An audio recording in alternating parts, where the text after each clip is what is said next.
Merci beaucoup Isabelle pour cette invitation qui me fait très plaisir. Merci à vous tous d'être venus ici, les demi-visages que je reconnais et ceux que je ne connais pas ou ne reconnais pas encore. Donc voilà, je suis très heureux d'être avec vous. On a... Oh, j'ai oublié mon... Donc en fait, j'ai tout marqué dans un petit carnet. Et si je ne sors pas mon petit carnet, je ne sais plus quoi vous dire. Donc on a 1 heure et demie, un petit peu moins, parce que je pense que vous aurez tous envie d'aller voir les séances annoncées à 20h30, pour parcourir ce qu'on pourrait appeler un sous-continent du cinéma d'animation, puisque l'animation en tant que telle, ou alors un continent du cinéma d'animation, je ne sais pas quel terme employer, pour dire qu'en fait le domaine est extrêmement vaste. Il nous a fallu 4 ans de travail avec Philippe Moins et 400 pages pour essayer de couvrir le sujet. J'ai dit essayer parce que finalement l'éditeur nous a dit stop, vous n'irez pas au-delà de 400 pages. Il a fallu se raisonner et on était content de ne pas aller au-delà de 4 ans de travail. Mais pour dire que le sujet est extrêmement vaste, beaucoup plus vaste qu'on ne pouvait le supposer, sinon peut-être qu'on ne se serait pas engagé dans ce travail-là.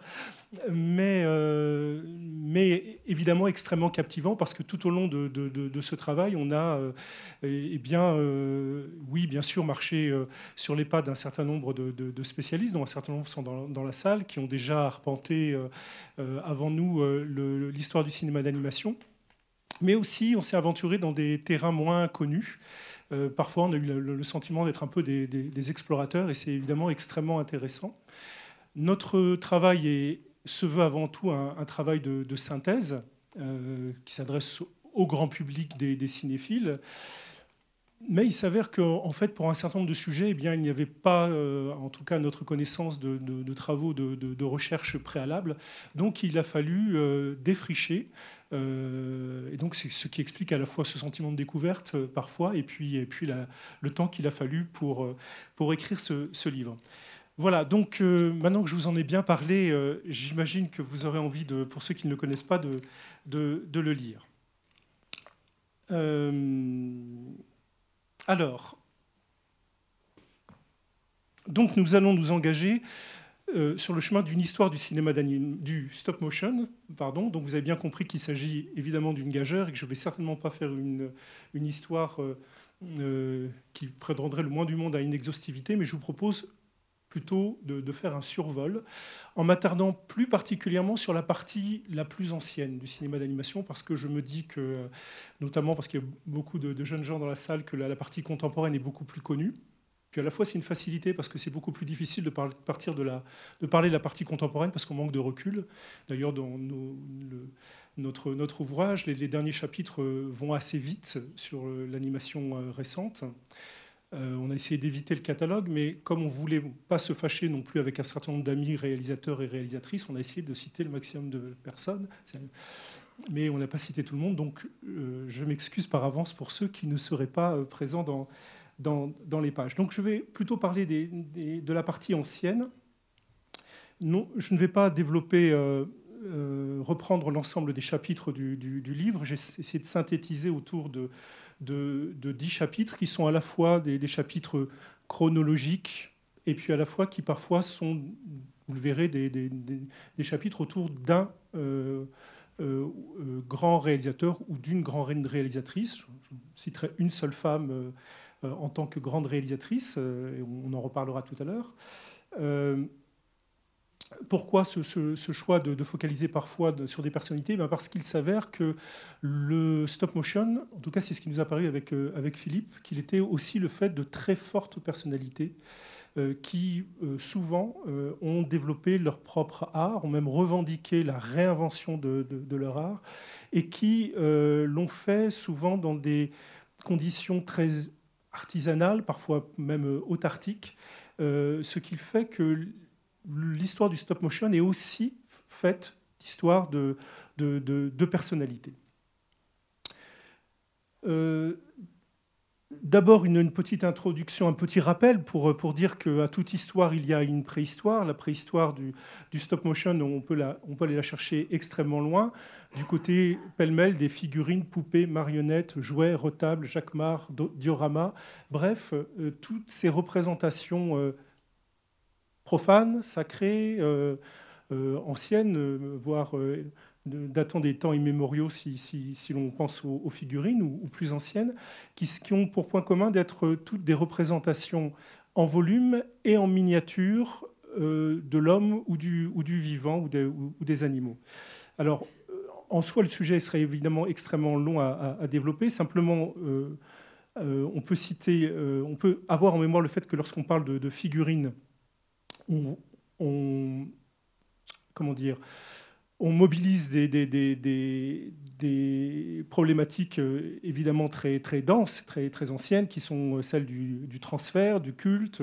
Le jouet nous emmène du côté du rêve, de l'imagination, de l'enfance. Le théâtre nous fait penser nous fait réfléchir à la question de la manipulation, de la miniature. J'en ai parlé. Bref, ce que l'on voit, c'est que, en tout cas au cours des dernières décennies, des derniers siècles, en fait, il y a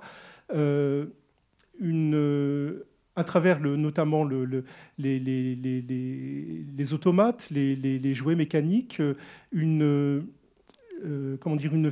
filiation qui se précise et qui tend vers le stop motion, qui est celle de mettre en mouvement ces figurines pour leur donner une illusion de vie et de mouvement. Donc on peut dire que d'une certaine manière, les jouets mécaniques qui popularisent aussi cette question de l'automaticité du mouvement dans ces petits objets amènent ou préfigurent d'une certaine manière ce que va permettre le cinéma, c'est-à-dire l'illusion totale, d'une certaine manière, que ces objets miniatures, que ces représentations miniatures, que l'on peut charger évidemment de plein de choses, comme je l'ai dit, prennent vie devant nos yeux. Alors, mon premier chapitre sera la décalque de celui du livre, Les pionniers à la découverte de l'espace. On est assez fiers de notre jeu de mots. Quand il y a des jeux de mots dans le livre, c'est Philippe Moins qui est plus porté sur l'humour que moi. Donc c'est une trouvaille de Philippe, Les pionniers à la découverte de l'espace. Il s'agit évidemment de la 3 dimensions, puisque ce qui qualifie le stop motion par rapport à d'autres techniques, c'est effectivement le fait d'être une animation en volume, donc qui nécessite un tournage et une mise en scène en 3 dimensions. Je me permets une petite parenthèse. On a considéré le stop motion vraiment de ce point de vue-là, c'est-à-dire de l'animation en volume, en laissant de côté d'autres techniques qui parfois sont apparentées au stop motion, comme le papier découpé, mais considérons que là on était sur une animation à plat. Il est difficile, même impossible, les spécialistes ne sont pas d'accord de savoir quel est le premier réalisateur de films en stop motion. Ce qui est important de savoir, c'est que le stop motion, donc l'animation en volume, image par image, apparaît dès les premiers temps du cinéma, dès le cinéma forain. Il apparaît comme un truc un peu plus élaboré que les autres, mais on est vraiment dans cette idée du truc, donc qui consiste à utiliser la caméra suivant comme un appareil photo pour intervenir entre chaque image et donner l'illusion de vie, de mouvement et donc de vie à un objet en particulier. Donc là, vous avez l'un des films que l'on considère souvent comme le plus ancien, Arthur Melbourne Cooper, qui est un film de propagande en faveur de la guerre des Boers et donc de la souscription pour aider la guerre des Boers. Donc on est déjà dans un contexte politique, c'est quelque chose qu'on retrouvera assez souvent finalement lorsqu'on parcourt l'histoire du stop motion. Je cite un deuxième film d'Arthur Melbourne Cooper qui me semble très intéressant, qui est Dream of Toyland en 1908, qui est finalement l'un des films origines d'un grand thème que l'on va retrouver tout au long de l'histoire du stop motion et jusqu'à l'animation en 3D, qui est celui des rêves enfantins pendant lesquels les jouets prennent vie, qui nous emmène jusqu'à Toy Story, et l'histoire continue. C'est la même veine que Little Nemo dans le registre de la bande dessinée. Alors, on va regarder un petit extrait de ce film, donc, qui commence par le petit garçon, famille très bourgeoise, qui achète la moitié d'un magasin de jouets. Il s'endort et pendant la nuit, les jouets prennent vie. Donc, je passe le prologue en image réelle, voilà, pour nous emmener... Hop là, mais qu'est-ce qui se passe là? Voilà, pour nous amener du côté de la partie en stop motion. Alors, ce qui est intéressant, c'est qu'on a un dispositif très simple, qui est presque une vue lumière, si je me permets cette comparaison. Caméra posée dans un coin de rue, sauf qu'avec des bâtiments, et puis la circulation des jouets, beaucoup de jouets mécaniques d'ailleurs dans l'affaire, tourne suite à un accident à une forme de pugilat, donc bagarre générale des jouets. Petit détail intéressant, le film est tourné en lumière naturelle, ce qui fait que l'on voit en fait au fur et à mesure du tournage le passage des ombres, vous le verrez peut-être dans l'extrait que je passe, sur les façades des immeubles. On n'a pas encore, enfin Melbourne Cooper n'a pas encore compris qu'il valait mieux éviter de tourner en image réelle, en lumière naturelle, pardon, lorsque l'on fait de la stop motion, parce que par nature, le soleil et la lumière, les nuages passent plus vite qu'on ne le croit. Voilà, parmi les autres pionniers que l'on peut citer, Wallace McCutcheon, notamment The Teddy Bears, qui surfe sur la mode des ours en peluche. Il y a un épisode de la vie de Theodore Roosevelt. Il a fait un autre film en pâte à modeler, pour aller vite, qui s'appelle le cauchemar du sculpteur, qui est extrêmement intéressant, extrêmement virtuose d'ailleurs, où on a différents bustes. C'est un rêve d'un sculpteur qui a trop bu, et qui a bien bu, qui se trouve en prison. Et il rêve que des bustes des différents candidats à l'élection présidentielle s'animent et se déforment jusqu'à effectivement devenir ces formes de... Non, ils partent au départ pardon, excusez-moi, c'est fait à l'envers, d'une forme totalement informe. Mais peut-être que l'un des points communs les plus importants de ces films des tout débuts, c'est le fait d'utiliser le stop motion comme une forme sur le registre des effets spéciaux, c'est-à-dire dans des films qui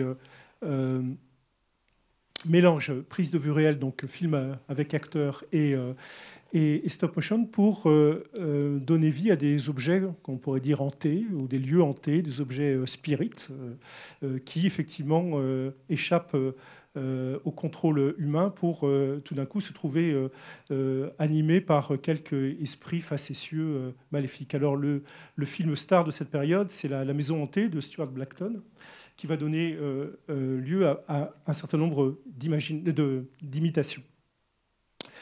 Nous citons aussi, ça c'est moins connu, parce qu'il y a quelques années simplement que l'on a redécouvert un pionnier russe du stop motion qui avait complètement échappé à l'histoire. Il s'agit d'Alexandre Cheriaev, qui était maître de ballet en Russie et qui a utilisé en fait le stop motion de façon assez virtuose d'ailleurs, dans une idée pédagogique, c'est-à-dire d'une forme d'écriture chorégraphique, c'est-à-dire pour écrire et enseigner à ces danseurs les différents mouvements de ces ballets. Donc il y a toute une série de films entre 1906 et 1909 de Cheriaev.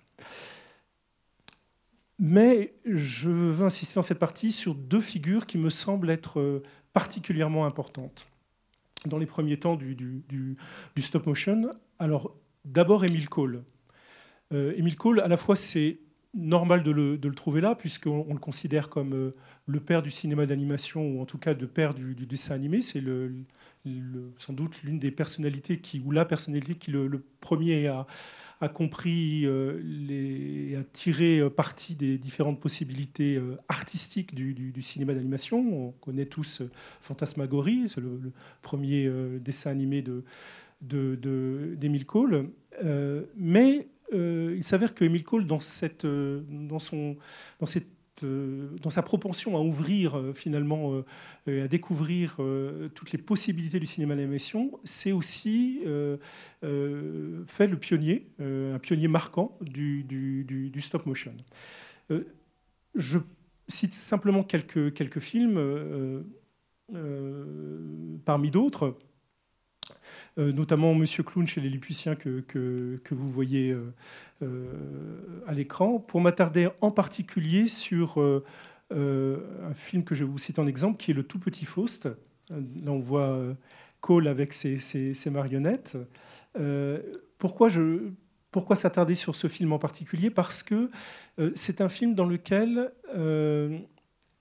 Cole s'émancipe totalement de l'idée qu'il y aurait qui est quand même le leitmotiv de la plupart des films en stop motion jusqu'à présent, vous l'avez compris, c'est qu'il y a un monde réel qui est celui des comédiens en chair et en os, un espace réel qui est celui de l'image réelle, et puis un espace fantasmagorique, un espace imaginaire qui est celui du stop motion, qui est un espace réduit. Dans Le Tout Petit Faust, on est d'emblée et entièrement dans le cadre et à l'échelle d'un théâtre miniature qui donc joue une forme de parodie ou de miniature plus exactement du Faust. Et donc on a véritablement ce dont on parlait tout à l'heure, c'est-à-dire l'invention d'un espace cinématographique propre au stop motion qui n'existe plus simplement en référence à l'image réelle, mais qui existe en soi, c'est-à-dire à sa propre échelle. Ce qui est intéressant, c'est que le Tout Petit Faust s'appelle Le Tout Petit Faust parce qu'il est en fait une miniature par le stop motion d'un opéra bouffe d'Hervé, qu'on appelait le compositeur Tocqué, qui lui-même avait fait une parodie de Gounod qui s'appelait Le Petit Faust. Et ça nous ramène aussi ça pointe un des domaines importants du stop motion, dès l'origine, d'être dans ce registre de la miniature, le fait de miniaturiser, le fait de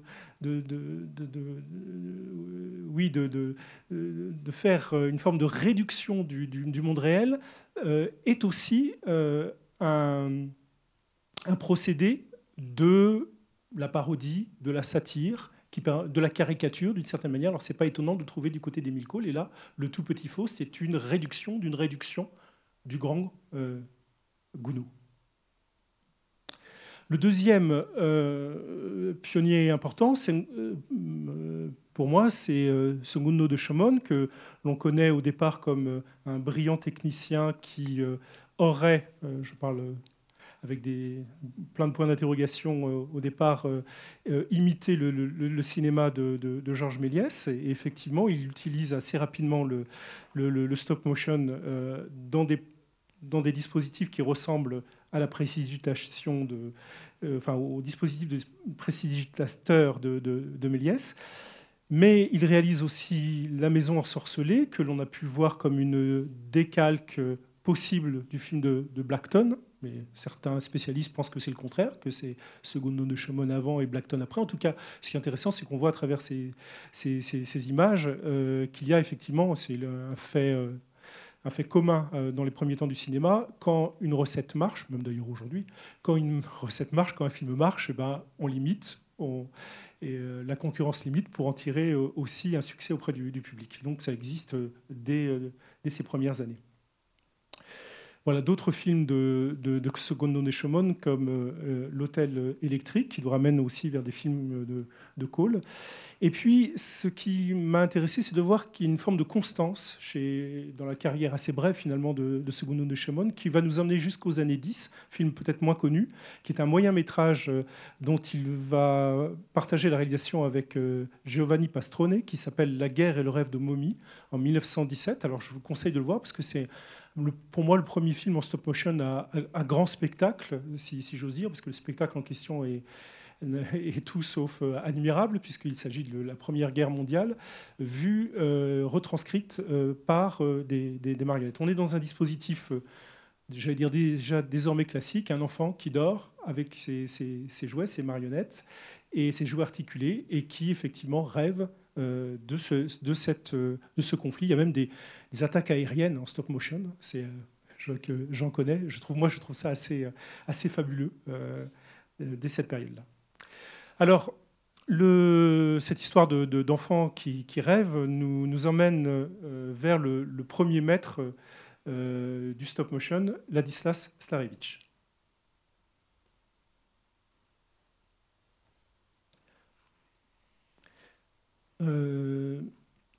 Bon, comment résumer l'œuvre? Alors pourquoi grand maître? Parce qu'effectivement, lorsqu'on parle de Starevich, on parle d'un réalisateur dont, d'une certaine manière, qui reste inégalé dans son propre style, dans sa propre virtuosité d'animation. C'est-à-dire qu'on n'est plus face à l'œuvre d'un pionnier, mais face à quelqu'un dont les œuvres gardent une permanence absolument, qui n'ont pas besoin d'être, à mon sens, d'être vues par le filtre de l'histoire pour garder le statut de chef-d'œuvre. Starevich, c'est au départ donc un homme de nationalité polonaise qui vit en Lituanie, dans la partie actuelle de la Lituanie, qui est sous l'Empire russe. S'il s'intéresse à énormément de choses, il pratique la peinture, la photographie en pionnier, et aussi et surtout peut-être pour nous l'entomologie. Il se passionne pour les insectes, il a une grande collection d'insectes, de papillons, etc. Et il va utiliser, en fait, très curieux des nouveautés, il va très rapidement faire l'acquisition d'une caméra, il va tourner ses premiers films, qui sont des films d'ethnologie, et puis rapidement, son idée est de filmer un combat de Lucan Cerf-Volant pour le montrer à ses étudiants au musée de Kovno. Mais en fait, la technique de l'image continue. À l'époque, les caméras ne sont pas suffisamment puissantes, donc on est obligé d'amener, les optiques, on est obligé d'amener énormément de lumière, et avec la lumière, les insectes refusent de bouger, se figent. Et Starevich voit un film à ce moment-là qui est un film d'allumettes animées. On suppose que c'est un des premiers films d'Emile Cole, mais c'est une supposition. Et il décide d'utiliser, en fait, il comprend qu'il s'agit de l'image par image, et il décide d'utiliser l'image par image pour animer ces insectes en changeant leurs pattes par des petits bouts de fer. Et il va animer donc son combat de Lucan Cerf-Volant en 1909, si je ne dis pas de bêtises, ou 1910, excusez-moi. Comme tout historien, je suis fâché avec les dates. Voilà. Et puis, ce qui est intéressant, c'est que Starevich va en fait très très vite se prendre au jeu de la fiction, et il va en fait faire jouer, adapter les fables de Krylov, qui sont dans la famille des fables de La Fontaine et d'Ésope, à des insectes. Il va notamment réaliser la Belle Lucanide, adaptée de La Belle Hélène, avec aussi des scènes absolument extraordinaires. Dès ses premiers films, ce que l'on voit de façon très claire, c'est la maestria absolument incroyable de Starevich pour l'animation, qui se base à la fois sur une observation très, très précise du vivant, mais aussi sur l'art propre de l'image par image, et puis un grand metteur en scène qui a tout de suite une modernité dans sa réalisation. Il a aussi, on peut citer aussi La Vengeance du ciné-opérateur, qui est une forme de marivaudage, de vaudeville chez les insectes, avec une des premières scènes, si ce n'est la première, de cinéma, enfin de film dans le film, puisque le mari ou l'amant, je ne sais plus, dans ce trio-là, enfin bref, je crois que c'est le mari qui filme l'amant, ou le contraire, et qui le projette ensuite pour ridiculiser son rival. Donc on a une scène de cinéma dans le cinéma. Voilà, donc ça, ce sont des films des années 10. Il va ensuite avoir une grande carrière de réalisateur de films avec acteurs. Parfois, il mêle les deux. Et puis, oui, à tel point, pardon, sa maestria est telle que, en fait, lorsque l'on voit ses premiers films, la rumeur se répand que que c'est un sorcier qui a réussi à dresser les insectes pour leur faire jouer les fables animalières. Sa légende est telle qu'il sera vu et récompensé par le tsar. Le tsarevitch, on lui offre comme cadeau un des premiers films de Starevich. Et voilà. Et la révolution de 17 survient. Starevich fait partie de ceux qui fuient cette révolution. Il arrive en France en 1920. Et alors, ce qui est intéressant, c'est qu'en 1920, il va renouer, puisque j'ai dit qu'entre-temps, il était passé à l'image réelle, enfin essentiellement. Il va le renouer avec l'animation, sans doute parce que, se trouvant dans une situation d'exil, il va finalement reconstituer son monde dans son petit pavillon de Fontenay-sous-Bois, où il va travailler de façon extrêmement artisanale, aidé de sa famille. Et il va faire des films qui sont parmi les chefs-d'œuvre du film d'animation, donc les films des années 20 de Starevich, comme Le Rat de Ville, Le Rat des Champs, par exemple, sa deuxième version de La Cigale et la Fourmi. Je passe vite parce que je vais trop loin. Et puis, enfin, je prends trop de temps. L'horloge magique. Alors là, je me permets 2 clins d'œil amicaux. Le premier à Jean-Pierre Pagliano, qui est ici, parce que Jean-Pierre a écrit un article dans Positif il y a des années, qui était vraiment visionnaire sur Starevich, en parlant notamment de la dimension Lewis carolienne des films de Starevich. Il y a 2 veines chez Starevich. Il y a une veine plus de fabuliste, j'en ai parlé, puis une veine onirique qui poursuit cette idée d'enfant qui s'endort. C'est souvent sa propre fille, Nina, qui rêve, et même toujours, quasiment, jusqu'à dans les années 30, et qui, dans ses rêves, effectivement, un imaginaire prend vie à travers grâce au stop motion. Et donc l'horloge magique est un de ses chefs-d'œuvre. Et avec Jean Rubac, ici présent, nous avons fait il y a quelques années une adaptation contemporaine de Starevich qui s'appelle Les Contes de l'horloge magique. Donc je salue mes deux amis dans la salle et complices. Le grand œuvre de Starevich, c'est Le Roman de Renard. Je vous ai vu, 1929, c'est le moment où il filme la partie image. Il va avoir beaucoup de difficultés à faire le son. Les années de guerre n'arrangent rien, évidemment. Et puis, donc, en 1941, sort finalement la version sonore française du Roman de Renard, dont je vais vous passer un petit extrait. Ce qui est vraiment intéressant chez Starevich aussi, ce que je ne l'ai pas dit, c'est qu'il construit ce qu'il appelle des ciné-marionnettes, qui sont donc avec des âmes de bois, des articulations, des charnières en métal, recouvertes de peau de chamois.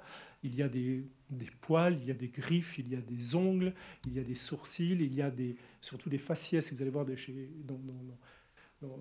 le visage du lion, qui sont complètement animés d'une façon totalement incroyable. Voilà donc un petit extrait du Roman de Renard. Qu'avez-vous à ajouter?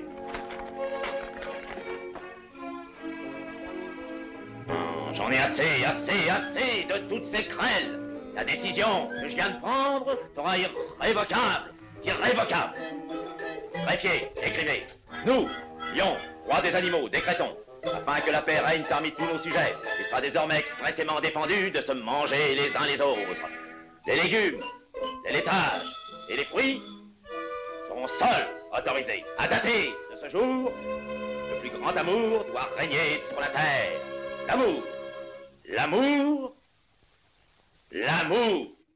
C'est engageant. On y a vu des références à la situation politique que traverse la France à ce moment-là. Voilà, Starevich va continuer dans les années 40, 50, 60, jusqu'à sa mort à faire des films.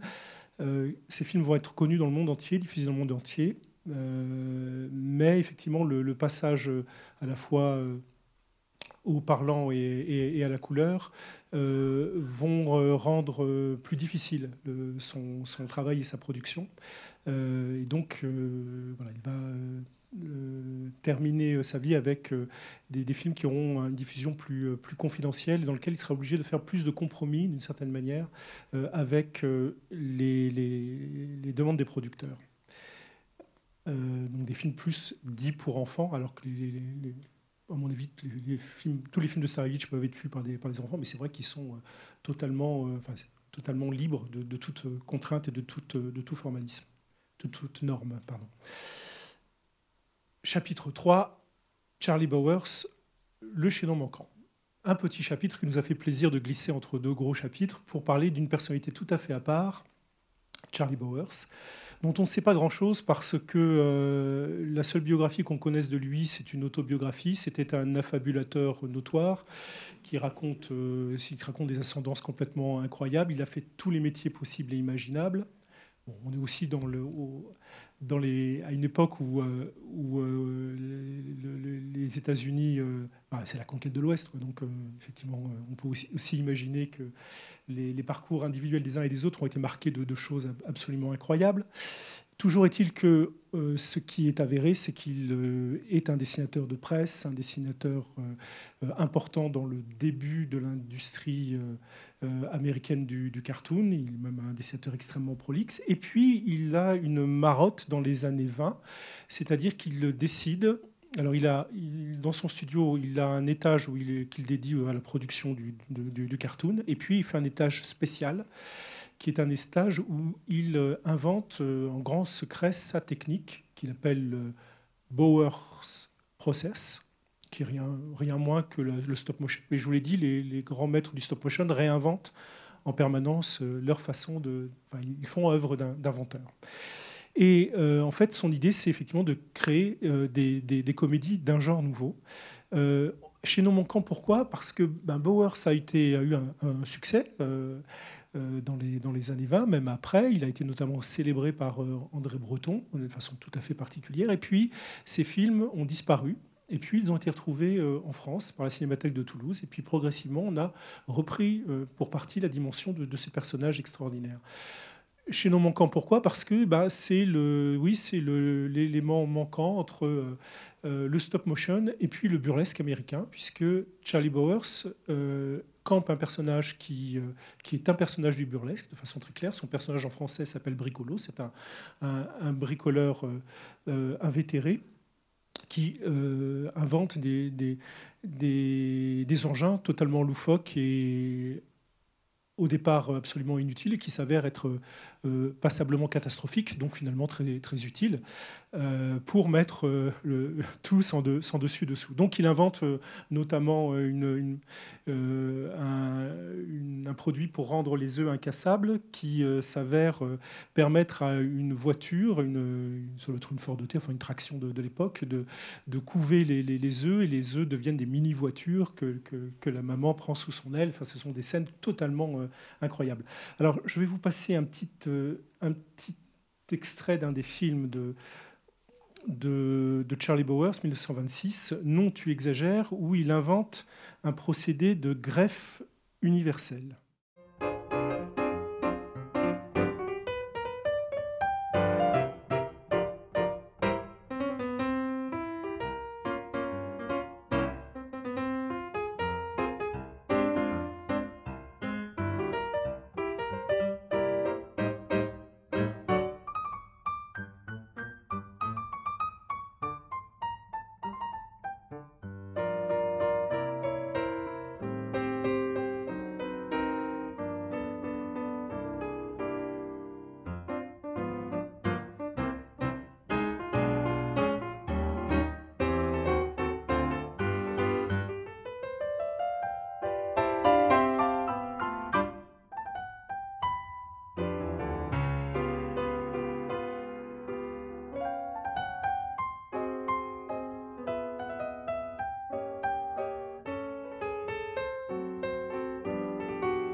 Vous voyez, c'est bien pratique, mais ça l'est encore plus quand il s'agit d'aller porter secours à une ravissante jeune femme qui est assaillie par les souris et où le procédé de greffe permet, attendez où je me retrouve,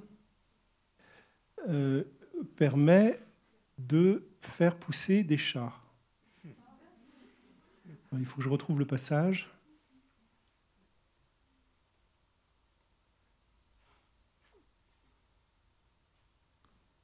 Alors, ça doit être un peu plus long, excusez-moi. Voilà, ça c'est le pauvre chat, l'état du pauvre chat après l'attaque des souris. Vous voyez, il a vraiment besoin de renfort. Et alors, la greffe, où est-ce qu'elle arrive ? Ah oui, je crois que c'est après. Excusez-moi, j'aurais dû le caler avant. Je ne me souviens plus. C'est plus loin, hein, c'est ça ? Voilà.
rassuré le chat à retrouver sa queue. Tout ça étant évidemment très... On peut avoir une lecture psychanalytique si on veut. Ça finit par une avalanche de chats, évidemment. Simplement, pour citation, pour mémoire, le stop motion fait aussi d'autres incursions dans le domaine du cartoon. Notamment, on peut citer Claytown, qui est un film des frères Fleischer, 1924, où Coco le clown, un personnage de dessin animé très, très connu, se trouve en correspondance avec un univers en pâte à modeler. Alors, chapitre 4, cette petite excursion étant faite, revenons en Europe pour se dire que, en fait, tout au long de l'entre-deux-guerres, en fait, le stop motion va fleurir un petit peu partout sur le continent européen et en Russie. Et signe de temps, évidemment, on se trouve donc à une période où un certain nombre de personnes, et donc aussi d'artistes, vont devoir fuir la montée des régimes totalitaires. Oui, parce que c'est pas bien les régimes totalitaires. Bon, c'est pas les endroits les plus vivables.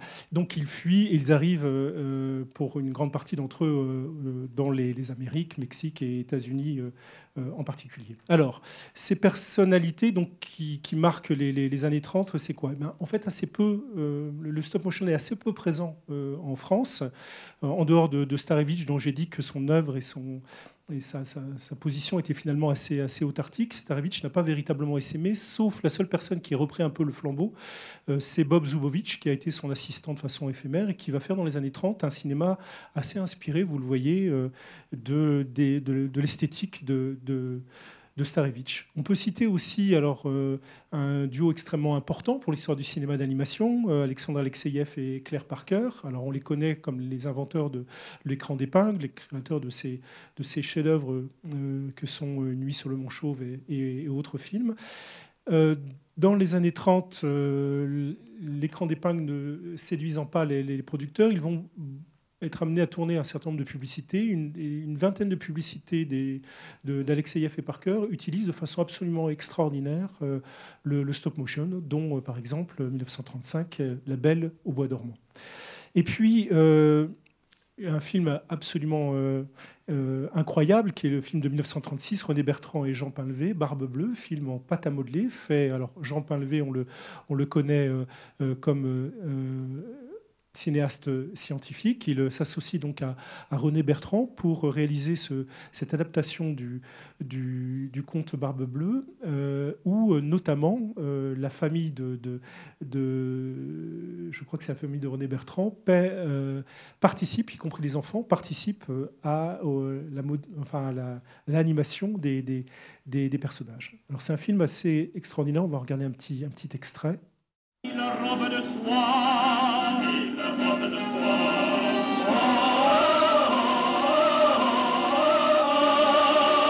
Vive le Seigneur Barbe Bleue,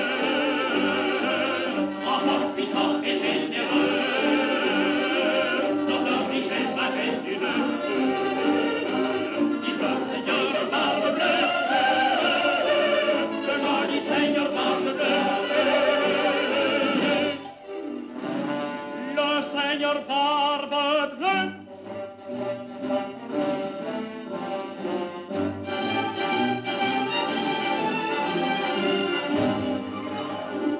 Haute dame, damoiselle,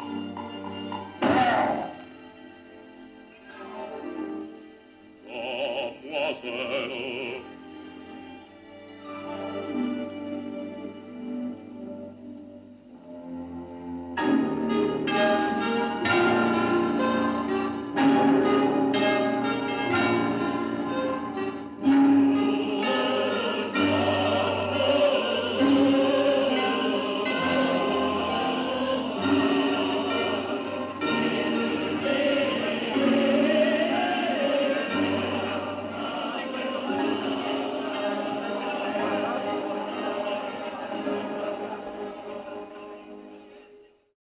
Je voulais m'arrêter sur ce plan. Vous voyez le mouvement de caméra, mouvement d'une part très intéressant, c'est le mouvement de foule, enfin le nombre de personnages qui sont animés sur ce plan. Il y aurait beaucoup de choses à dire sur ce simple film, mais on survole, comme je l'ai dit. Je voulais citer aussi les frères Dill. Ils sont 3 frères dans l'Allemagne des années 30. Enfin, ils sont actifs à partir de 1929. Ils sont passés, en tout cas pour certains d'entre eux, par l'école des beaux-arts de Munich. Ils utilisent au départ des marionnettes en bois, avec progressivement des articulations de métal. Cinéma notamment influencé par l'expressionnisme allemand. Et puis, ils vont développer en fait tout un cinéma tout à fait étrange, qui est à la fois, notamment, qui adapte beaucoup les contes de Grimm, donc avec des portées pédagogiques, où il y a une espèce de mix entre une forme de réalisme et d'idéalisme. Cinéma assez étrange parce que c'est aussi le cinéma qui se développe, je veux dire, pendant l'Allemagne, enfin la montée en puissance du nazisme et pendant le régime nazi, et qui arrive finalement à perdurer, y compris après la Deuxième Guerre mondiale. Leur personnage, vous voyez leur personnage de hérisson, Meki, qui est une espèce de personnage bedonnant, une forme de citoyen moyen, il va être très populaire pendant cette période. Ils utilisent notamment, vous le voyez, un système dont je reparlais tout à l'heure, qui est celui de l'animation de substitution, pour notamment les faciès des personnages, le lip sync qui est extrêmement développé. On va passer... Alors, et oui, mon co-auteur Philippe Moisse est belge, donc il est important de citer qu'il y a aussi des auteurs belges. Non, c'est une blague, mais Claude Misson est une artiste intéressante de la période des années 40. Notamment, pour curiosité, c'est la première adaptation de Tintin, Le Crabe aux pinces d'or, a été fait en stop motion. Je trouve extrêmement mal animé, mais il y a un certain charme, vous pouvez le trouver sur YouTube notamment.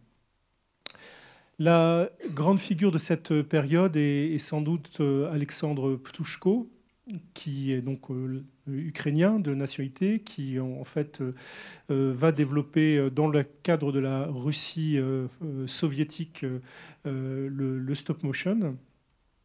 Il va jouer un rôle assez considérable dans son développement. Le film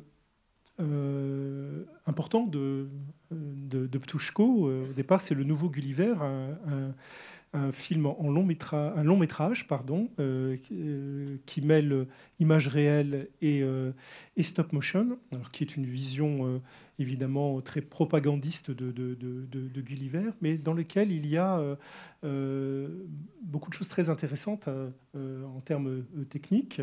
Donc marionnettes, je l'ai dit, images réelles. Il utilise aussi des figurines mécaniques parfois, notamment pour des mouvements où il y a plusieurs personnages. Il y a 3000 marionnettes qui sont créées. C'est un premier film à grande production. Et on va regarder un petit extrait du Nouveau Gulliver.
Voilà, voilà, la carrière, la production de Ptuchko va se poursuivre. On peut citer notamment Le pêcheur et le petit poisson, un moyen métrage de 1937. Il va réaliser également La Clé d'or, qui est un long métrage où il mêle animation et prise de vue réelle.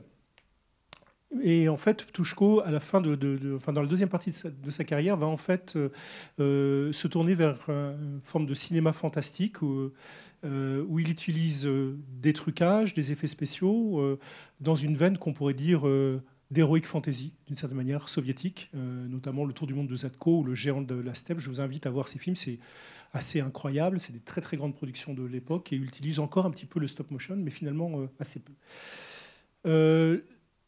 J'ai oublié de dire, mais qu'autour de Ptuchko, en fait, le grand studio d'État soviétique, Soyuz Multfilm, va créer un département du stop motion. Il va y avoir d'autres créateurs par la suite. Je cite notamment Roman Kachanov, donc plus tard, hein, on est sur une période des années 60, enfin des années 50 dans sa production. Il a fait un film formidable qui s'appelle La Moufle de 1967. Et puis son personnage extrêmement populaire, alors je crois qu'il est très peu connu en France, c'est le personnage de Chiburashka, qui est finalement le Mickey soviétique de l'époque. C'est le petit personnage aux grandes oreilles, avec Crocodile Guénard et puis Chapeau Claque, la grand-mère. Je vous invite à voir ces films. Moi, je les trouve assez fabuleux. Et ils sont, comme je le disais, extrêmement populaires, encore aujourd'hui d'ailleurs, en URSS. Alors, je passe très vite parce que je prends trop de temps, mais donc, voilà, une autre grande figure, Lou Bounine, donc russe, qui va s'exiler au Mexique, qui est à la fois marionnettiste, sculpteur, qui va au départ collaborer un film de 1939 où il collabore avec Charlie Bowers d'ailleurs, et puis Joseph Losey, qui est un film institutionnel, Petroleum. On peut passer un petit extrait d'un film qu'il réalise en 1943, qui est un film de propagande anti-nazi.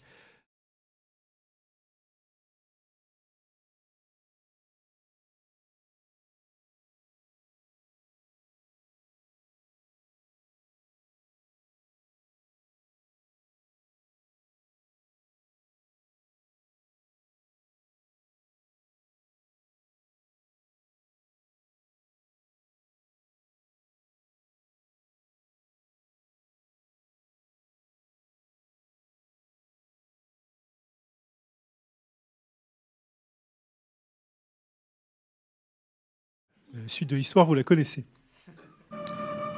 Hop, c'est la même chose, ça, il y a deux fois. Et il va réaliser en 1948, sortir en 1948, un long métrage, son long métrage, Alice au pays des merveilles, où il lie images réelles et animation. En raison de ses sympathies communistes, il ne va pas plus pouvoir travailler à Hollywood, donc il va produire ce film en Europe. C'est un film que je vous encourage à voir, notamment pour le design assez fabuleux de ces personnages. J'ai un lapin dans la gorge. Autre figure extrêmement importante, Georges Pal, que je vais expédier en quelques secondes. Excusez-moi d'avance. Georges Pal est hongrois. Il fuit la montée des régimes totalitaires en Hongrie. Il passe en Allemagne. Il fuit l'Allemagne. Il va en Tchécoslovaquie. Il quitte la Tchécoslovaquie pour aller en France, pour aller aux Pays-Bas. Et puis finalement, il arrive aux États-Unis également. Georges Pal est un créateur de premier plan avec...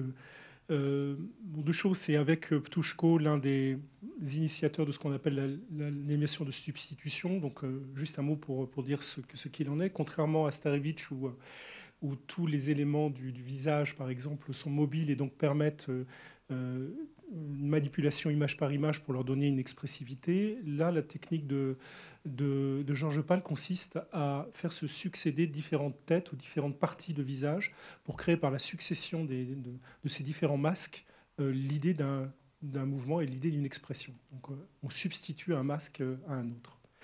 Vous le voyez dans la petite image en bas. Il y a aussi évidemment cette esthétique tout à fait particulière des films de Georges Pal. Georges Pal va faire notamment des publicités pour Philips qui sont assez géniales à voir. Et puis, voilà, vous voyez les différentes têtes d'un même personnage, on comprend bien les expressions qui changent. Comme c'est changé image par image, on n'a pas l'impression de voir se succéder des Mars parce que c'est bien fait. Je vous passe un petit extrait d'un film de 1942 qui est bien... met en scène l'arrivée l'invasion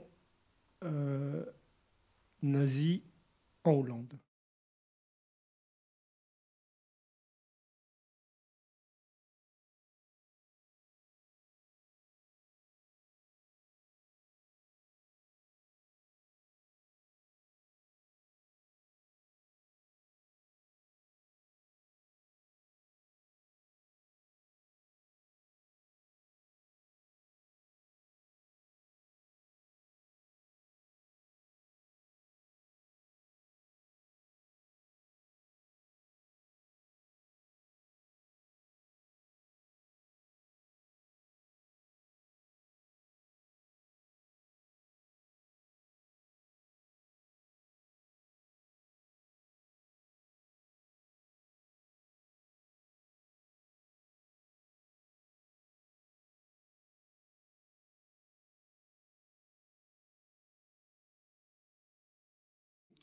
Georges Pal va en fait développer une série de courts-métrages qui s'appelle les Puppet Toons, dont il a idée au départ en Europe et qui va se développer aux États-Unis.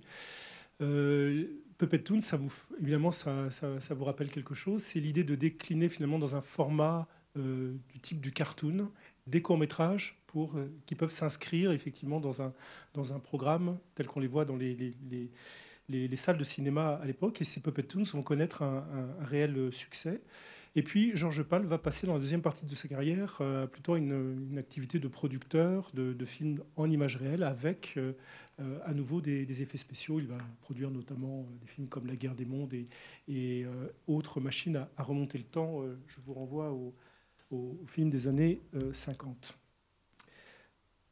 Alors, je change de document pour aborder la deuxième partie de ce survol. Voilà. Alors, donc, vous voyez, on a listé déjà un certain nombre de personnalités extrêmement fortes qui sont des personnalités de l'Europe de l'Est, de façon significative. Georges Pal, Lou Bounine, Ptushko, notamment. Il faut faire un sort particulier à ce qu'on a appelé l'école tchèque, c'est-à-dire la concentration tout à fait particulière de talents et la filiation d'ailleurs entre ces talents dans la République de Tchécoslovaquie de l'entre-deux-guerres. Pourquoi en Tchécoslovaquie cette concentration tout à fait particulière ? Notamment et peut-être principalement pour une raison qui est que le stop motion est en fait l'héritier du théâtre de marionnettes tchèque, qui est lui-même une forme artistique qui s'est énormément développée chez les Tchèques au moment de la domination autrichienne. C'est-à-dire qu'au contraire du théâtre, on va dire, classique, qui est un art intellectuel de cours et de pouvoir, qui est l'art, on va dire, officiel, la culture tchèque, l'âme tchèque va au contraire trouver son expression dissidente du côté du théâtre de marionnettes qui va être extrêmement populaire et jusqu'à aujourd'hui également. Bref, un certain nombre des grands auteurs de l'animation tchèque sont les héritiers de ce terreau culturel. Les grands pionniers de l'animation tchèque sont les Karel et Irène Dodal, qui travaillent au départ dans le domaine de la publicité. Mais la grande figure artistique, c'est une femme. Alors c'est la seule que je mettrai en évidence aujourd'hui, parce que la réalité est celle-là. C'est-à-dire jusqu'à très récemment, les réalisateurs qui ont pu produire, enfin même les artistes qui ont pu accéder à la réalisation ont été essentiellement des hommes. Ça a complètement changé et au cours des dernières années. Mais dans l'histoire, effectivement, il y a très peu de femmes à citer. Ermina Tirlova a toute sa part. Elle est au départ, elle est animatrice auprès des Dodal dont je viens de parler. Je crois que ça a été la première femme de Karel Dodal. Et puis, elle va en fait développer son œuvre à Zlín, donc qui est une ville en Tchéquie, où un entrepreneur de chaussures, vous connaissez les chaussures Bata, eh bien, Bata décide de gérer sa propre publicité. Il dit le cinéma, c'est très bien, l'animation, c'est encore mieux. Et donc, il développe son propre studio dans lequel on va à la fois faire des publicités, mais aussi il va produire des films qui vont être des films de fiction. Et Ermina Tirlova développe sa carrière là-bas. Zlín va être, avec Prague, l'un des 2 grands foyers du stop motion. L'œuvre extrêmement populaire, importante d'Ermina Tirlova en 1942, c'est Ferda la fourmi, qui a beaucoup d'ailleurs d'emprunts, on va dire, formels au cartoon des frères Fleischer, mais dans le domaine de la stop motion. Voilà quelques images de Ferda la fourmi. Et puis 1945, un film qui compte dans l'histoire du cinéma, qui est La révolte des jouets, où on voit des jouets tchèques se rebeller contre le surgissement, enfin l'arrivée d'un soldat allemand, je crois même que c'est un SS, dans la boutique, dans l'atelier du créateur des jouets.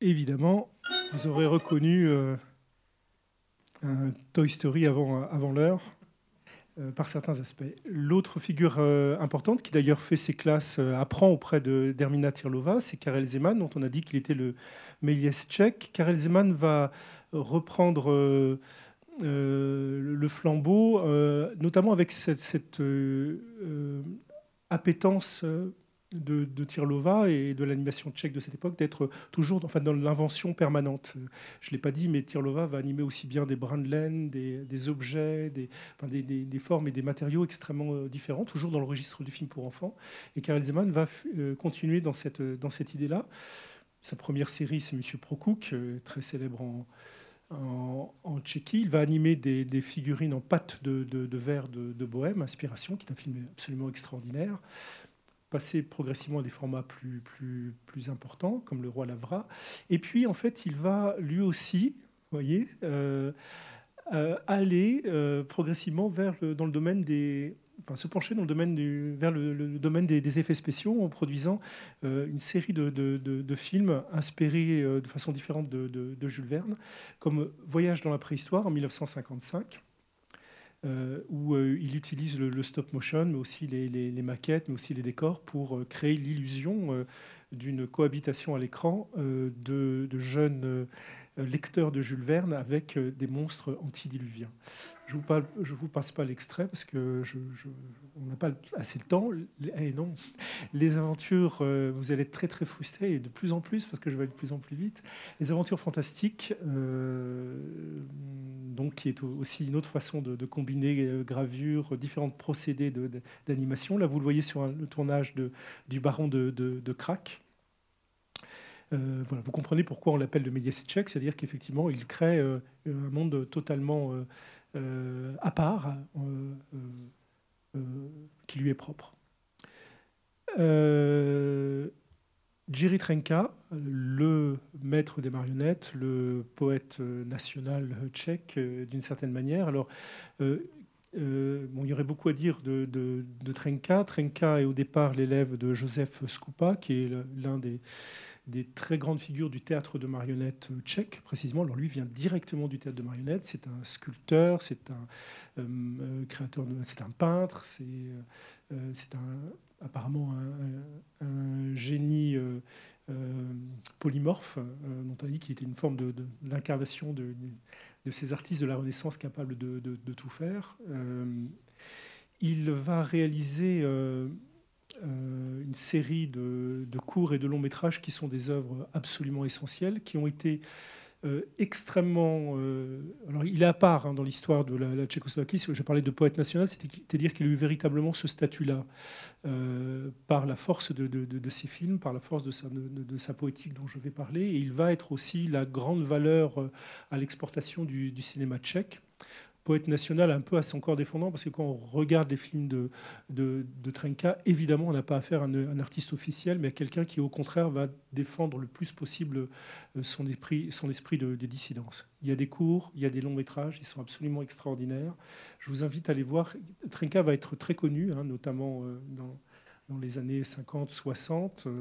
On a des textes de Chris Marker, de Jean Cocteau qui célèbrent le génie de Trenka. Et puis, éclipse pendant de longues années. Aujourd'hui, on est dans une forme de paradoxe où tout le monde connaît Trenka et pas grand monde a vu ses films parce qu'ils sont très difficiles à voir. Alors enfin, depuis quelques années, on commence à à éditer les films en DVD. Donc vous trouvez déjà L'année tchèque et puis Vieille légende tchèque en DVD. Je vous invite vraiment à voir ces films-là. Je fais une petite parenthèse. On fait en février une rétrospective Trenka au festival Travelling à Rennes. Il y aura Trenka, il y aura Tirlova. Puis, je fais une petite parenthèse dans la parenthèse. Il y aura un artiste que j'adore, qui ne fait pas du stop-motion, qui s'appelle Jiří Bredka. Et donc, on présentera un certain nombre des courts-métrages en dessin animé, pour la plupart, de Jiří Bredka. Donc, festival Travelling. Le Rossignol de l'Empereur de Chine, et l'Empereur de Chine, 1948, Prince Bayaya, formidable fresque médiévale, Vieille légende tchèque, qui est peut-être un des sommets de l'œuvre de Trenka. On peut aussi parler du Songe d'une nuit d'été. Je vais vous passer quelques extraits, non pas d'un film, mais de Trenka au travail. C'est un documentaire tchèque où vous le voyez lui en train de travailler.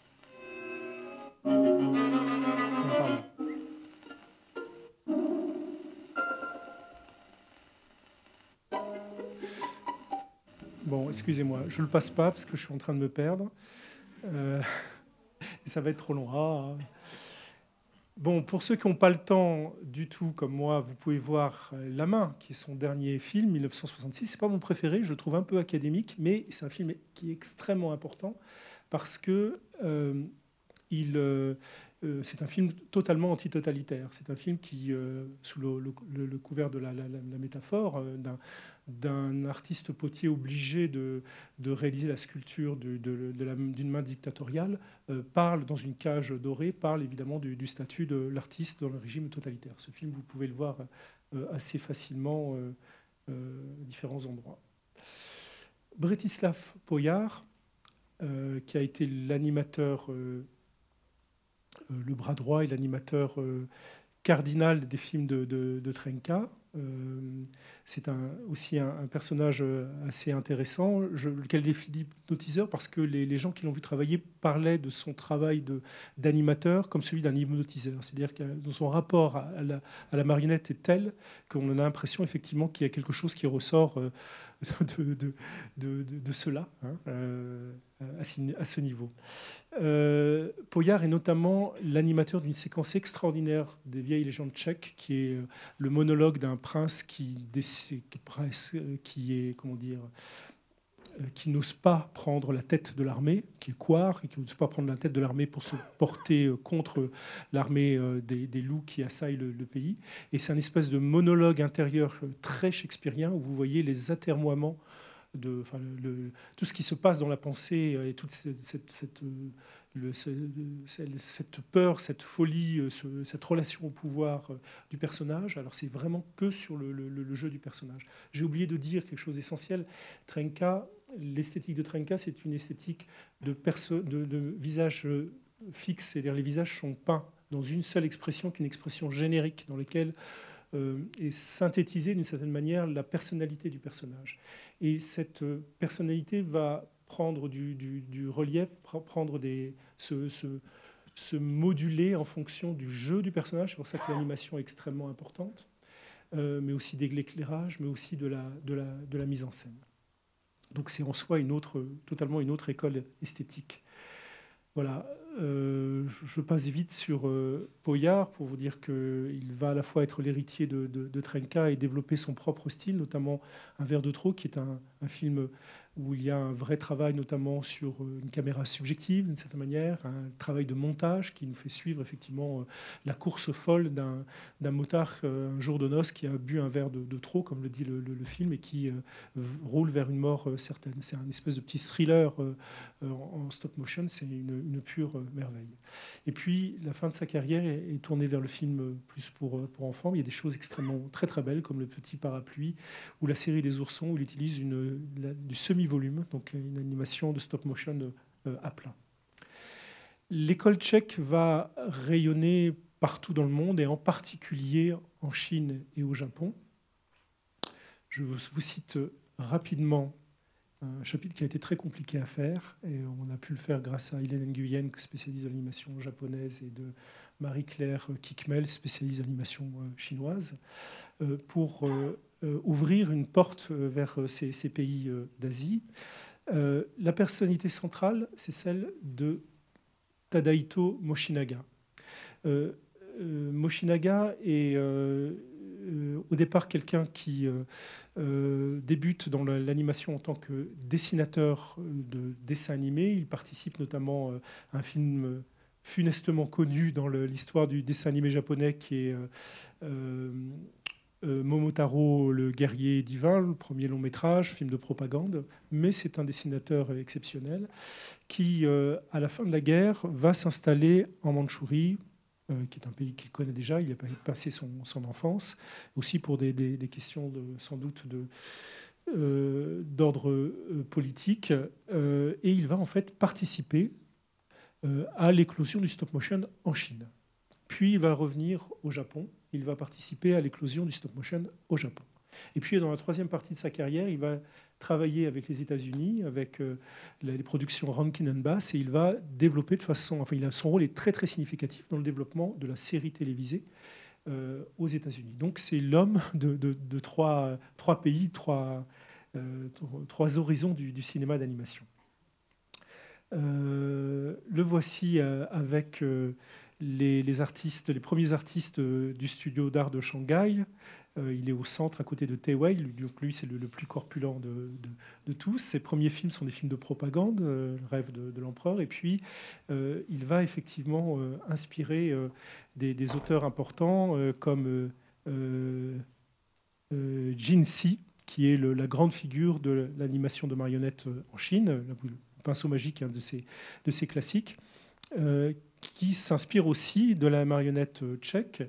Mais ce qui fait la particularité de l'animation en stop-motion chinoise, c'est de puiser à ses propres sources, c'est-à-dire le théâtre de marionnettes, l'opéra chinois en particulier. C'est des films absolument extraordinaires. Je dis aussi que là, je vous cite les marionnettes qui ont été créées par Yu Zhenguang, qui va être connu comme le créateur de toute une veine du stop-motion chinois, qui est celui du papier découpé en volume, en relief. Voilà. Personnage de Tadaito Moshinaga, La chasse au tigre de Shibijuro Sambo. J'ai peut-être fait une faute, qui est un film magnifique. Il a fait une petite vingtaine, je crois, je ne vais pas dire de bêtises, mais de films pour enfants, de films éducatifs qui sont absolument géniaux. Deux de ses disciples importants au Japon, l'un c'est Okamoto Tadanari, dont je vous passe un petit extrait des 10 petits Indiens.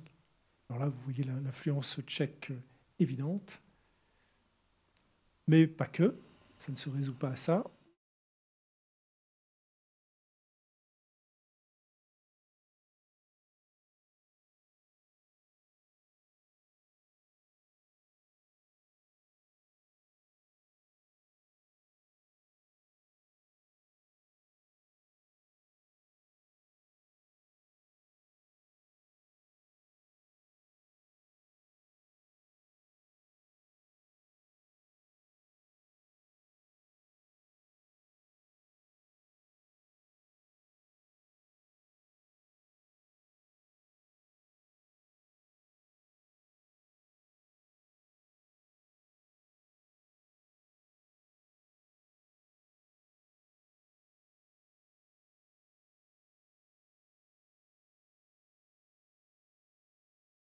Bon, là aussi, vous connaissez la suite.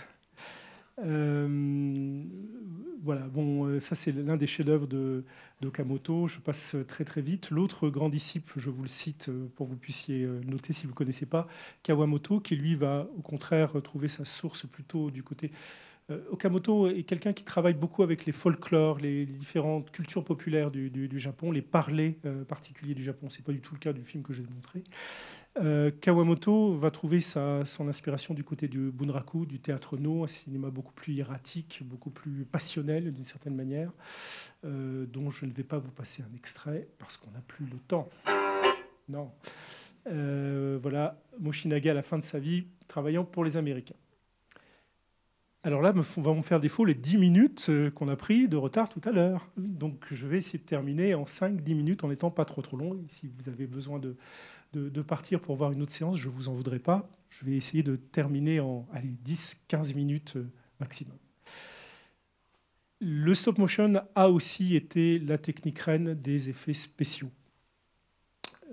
Pour l'illustrer, grande figure, Willis O'Brien, qu'on connaît comme le créateur des effets spéciaux, l'animation de King Kong notamment. Willis O'Brien, il anime au départ des films avec des dinosaures. Pourquoi? Parce que c'est au moment où il est jeune réalisateur, c'est une espèce de folie aux États-Unis sur la chasse des fossiles, on appelle la guerre des fossiles. On se passionne pour l'archéologie préhistorique. On découvre finalement voilà, on popularise cette question des fossiles et des dinosaures. Il est au départ guide pour des explorateurs qui cherchent des fossiles, et puis ça le passionne, et il fait, au départ à ses heures perdues, des films en stop motion où il anime des hommes préhistoriques et des dinosaures, un syncrétisme chronologique qui ne vous aura pas échappé. Et puis, il va trouver les moyens de développer son art grâce à des producteurs. The Ghost of Slumber Mountain, un film important. Il y en a d'autres à citer, comme Le Monde perdu, évidemment. Et son grand œuvre étant évidemment King Kong. Allez, je ne vous le passe pas, tout le monde a vu King Kong. Mais King Kong, à mon avis, toujours un dépassé. Peter Jackson n'a rien fait de bon après Willis O'Brien dans ce domaine-là. Non, on ne le regarde pas. Ray Harryhausen, jeune homme, assiste à la première de King Kong. Lui, il a vu le film, il a de la chance. Il n'est pas frustré comme ceux qui ne l'auraient pas encore vu aujourd'hui dans cette salle. Il démarche Willis O'Brien, il va faire des essais, il va finalement développer son art, et Ray Harryhausen est le disciple essentiel de Willis O'Brien. Ses premiers films, c'est l'époque où les États-Unis ont peur des soucoupes volantes, ça évite de trop penser aux Russes. Alors c'est la même chose.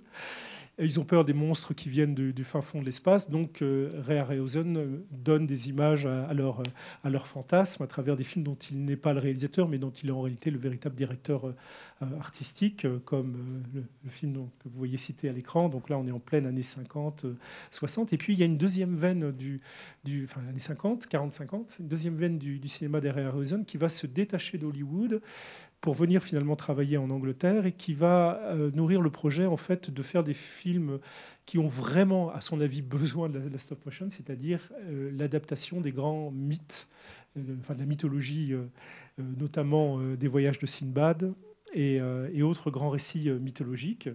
Donc, parmi les chefs-d'œuvre du stop motion, la célèbre scène du combat des squelettes entre Jason, dans Jason et les Argonautes, de 1963, que vous ne verrez pas. Non. Voilà, d'autres films assez incroyables. Hein. Donc là, vous avez des cow-boys et des dinosaures. Là, vous avez des explorateurs et des morses géants. Tout ça pour vous dire que l'un des passionnés par les fans de Ray Harryhausen n'est autre que Phil Tippett.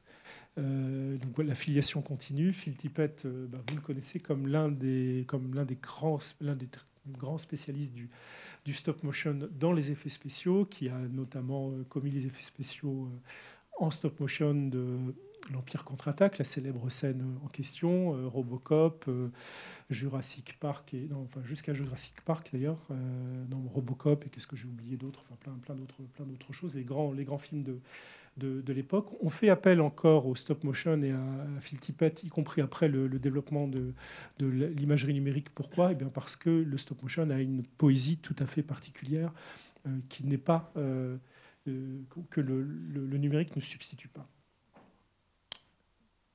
Très vite, 8e chapitre, il en reste plus que 2, ça va ? Vous tenez ? Métamorphose, années 60-90, c'est le moment où le stop motion rue dans les brancards, comme la société en général, comme l'art en général. C'est l'époque de la dissidence d'un côté, de la contestation de l'autre côté, de la contre-culture. Bref, où le stop motion se trouve en friction créative avec les mouvements du temps. De ce cinéma-là naît, de cette période-là naît justement des films qui sont ceux d'artistes régénérant d'une certaine manière le stop motion au contact des autres arts, le théâtre, la littérature notamment. Donc c'est l'époque de Svankmajer, de Jiri Barta, des frères Quay. C'est dommage. Donc Renaissance. Allez, bon, pour moi c'est 64, Renaissance de Valerian Borowicz, qui est peut-être le film annonciateur de toute cette période.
Non. Je citerai très vite d'autres films, évidemment, Les possibilités du dialogue de Jan Svankmajer, qu'on tient pour un chef-d'œuvre du cinéma d'animation. On travaille, vous voyez, la métamorphose, le rapport à l'organique, les objets, la destruction, le rapport du stop motion à la destruction et à la mort, à la création. Enfin bref, c'est un cinéma extrêmement riche en fait que celui de ces années-là.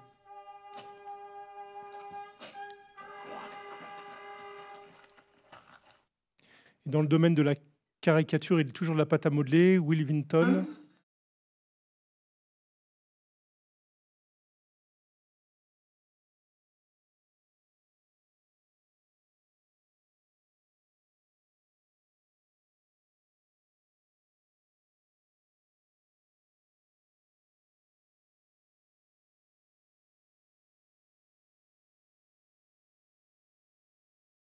Voilà.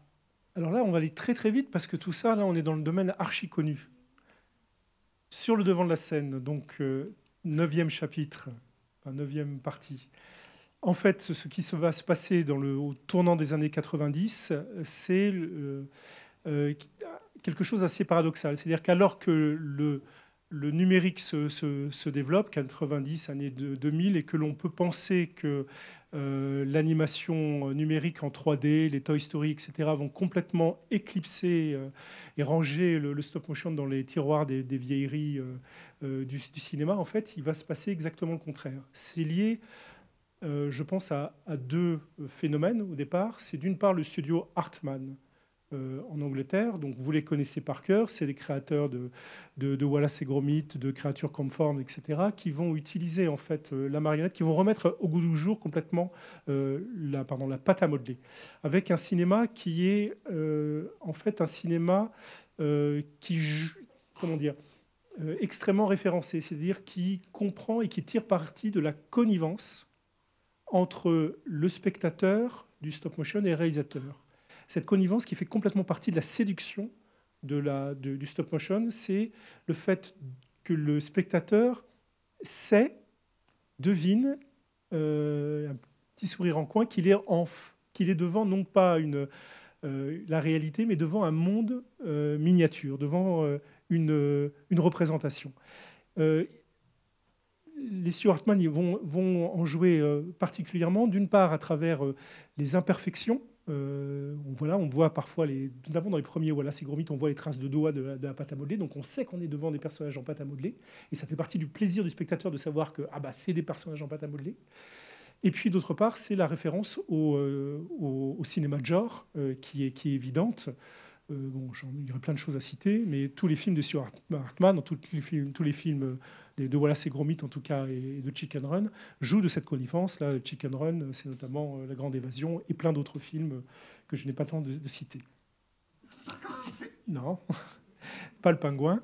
Le deuxième film qui manifeste d'une certaine manière, enfin qui permet ce retour sur le devant de la scène, c'est le film de Tim Burton et Horace Leake, L'étrange Noël de Monsieur Jack, qui signe le réveil des marionnettes et d'une esthétique des réprouvés, des monstres d'une certaine manière à Hollywood. C'est ce qui est assez étonnant, c'est-à-dire comment Tim Burton réussit à finalement à travers ce film à faire une proposition d'une contre-esthétique à l'esthétique extrêmement polissée de Disney.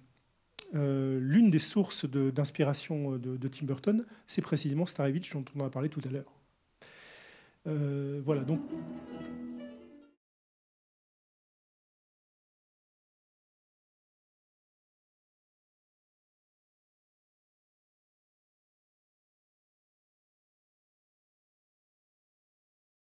Alors, je vous promets, c'est eux qui ont décidé de venir. Hein. Moi, je ne voulais pas, mais ils se sont imposés. 9e chapitre, la génération stop motion, c'est le 10e chapitre, voilà, le dernier, c'est l'actualité de ce que l'on connaît actuellement. Donc il y a un vrai retour, un vrai engouement qui est très net pour le stop motion, qui se lie aussi bien au niveau du long métrage. Alors, je ne veux pas idéaliser les choses, ça reste très compliqué de faire un long métrage en stop motion, notamment en France et en Europe, mais malgré tout, il n'y en avait pas, et il y en a de plus en plus, et il y a des succès. Il n'y a pas que Hartman, notamment, on pourra penser à Ma vie de courgette, qui a été un succès assez phénoménal de Claude Barras. Il y a des films aussi tout à fait intéressants et hors normes, comme le film d'Adam Elliott, et puis, ou le film de Tatiana Rosenthal que vous voyez en haut, qui est donc Le sens de la vie pour $9,99. Donc des films à la fois pour adultes ou avec des propositions particulièrement intéressantes comme Marianne Max. Voilà. Le numérique, enfin, il y a une très haute technicité qui se met en marche, notamment dans certains studios, notamment le studio Leica. Je ne reviens pas là-dessus, mais tous les films de Leica sont faits avec un niveau de technicité complètement fou, à tel point qu'à mon avis, on ne voit plus trop la différence entre un film de stop motion et de la 3D. Pour moi, c'est la limite de l'exercice. Bon, là, c'est comment ils font, c'est formidable, on ne va pas le regarder. Et puis, on a aussi quelque chose qui est extrêmement intéressant, c'est ce qui se passe au niveau du court-métrage aujourd'hui, puisque le court-métrage continue à être une véritable chambre d'innovation de l'animation et du stop-motion. Quelques films parmi 100 autres qu'il faudrait citer. Visuellement, vous avez aussi bien Pierre et le loup de Suzy Templeton, en haut à gauche. Au milieu, c'est un film. Bon, je ne vais pas citer les films, je vais simplement dire ce qui, à mon avis, parcourt en fait le court-métrage contemporain. C'est donc à la fois ce mariage entre les technologies numériques et le stop motion qui en fait démultiplie les possibilités expressives du stop motion, qui est beaucoup moins assujetti aux lois de la gravité et autres. On place des caméras, voilà, enfin, on a des possibilités de mouvement de caméra, de personnages, etc., de façon complètement démultipliée. C'est aussi un déplacement on va dire la géostratégie du stop motion, c'est-à-dire que le primat de l'Europe de l'Est n'existe plus tant aujourd'hui parce qu'on a en fait une démultiplication des foyers d'existence du stop motion, notamment en Corée et ailleurs.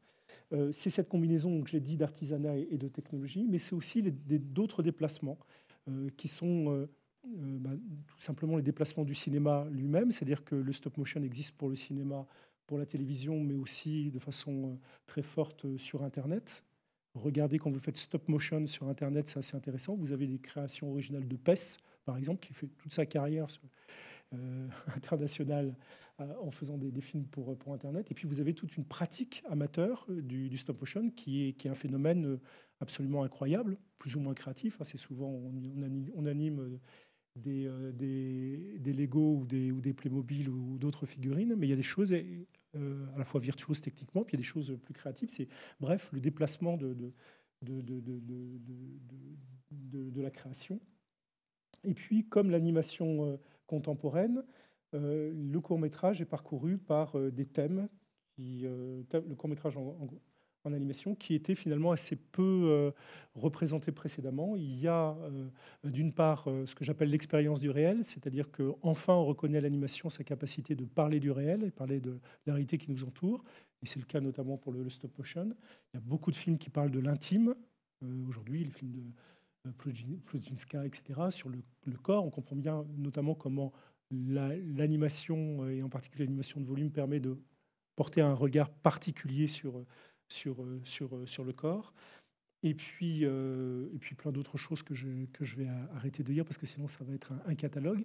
Aussi la performance, la relation du stop motion à d'autres espaces de création, les installations, les performances, la relation avec l'art contemporain qui est notamment la dernière image que vous voyez ici qui est celle d'Alison Schulnick, une plasticienne américaine qui utilise la stop motion.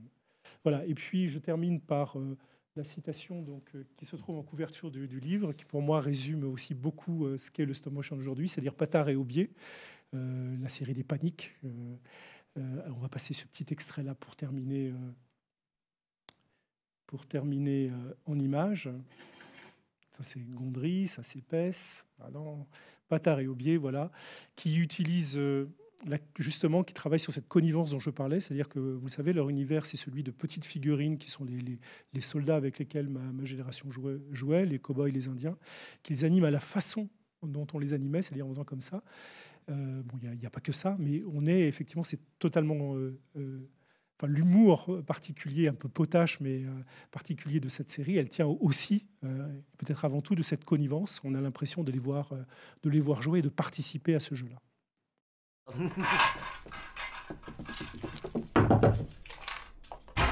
Qu'est-ce qu'il y a? Tiens, dans la cuisine. Oh, viens, le gâteau. Bonne nuit à cheval. Ouais. Y a un problème? Oh, non. Allez, dormez maintenant, ok? Ok.